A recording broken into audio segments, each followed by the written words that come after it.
Hindi ko alam. Magandang araw sa atin lahat mga kabatang Quiapo at ito po ang ating panibagong review, panibagong kwento. At dahil hindi nga mahanap ni Ramon kung nasaan na itong kanyang asawa na si Mokang, ay pinababantayan niya nga itong pamilya ni Mokang, lalong-lalo na itong si Marsing. Ngunit nagulat nga itong si Marsing ng isang araw ay pumasok itong mga tauhan ni Ramon at hinahanap itong si Mokang, samantala ang kanilang pag-aakala na si Mokang ay hawak nga ni Ramon.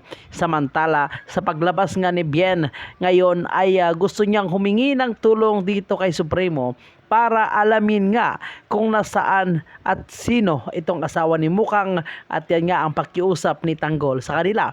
Samantala dahil sa pagtulong ni Tanggol dito kay Bubbles at sa ginawayang pambubugbog sa mga kasamahan ni Bong, at lalong-lalo na itong si Bong, ay gumanda nga ang pakisama sa kanya ni Mayor at kasama na rin sila sa grupo at handa umanong poproteksyonan ni Mayor at ang kanilang kaselda. Samantala sila Bong ay inihanda na rin itong kanilang matinding pasabog dahil sa araw nitong mga preso ay dito sila gagawa ng milagro at sisiguraduhin umano nila na matumba nila itong si Tanggol, pati na rin itong si Chief Espinas.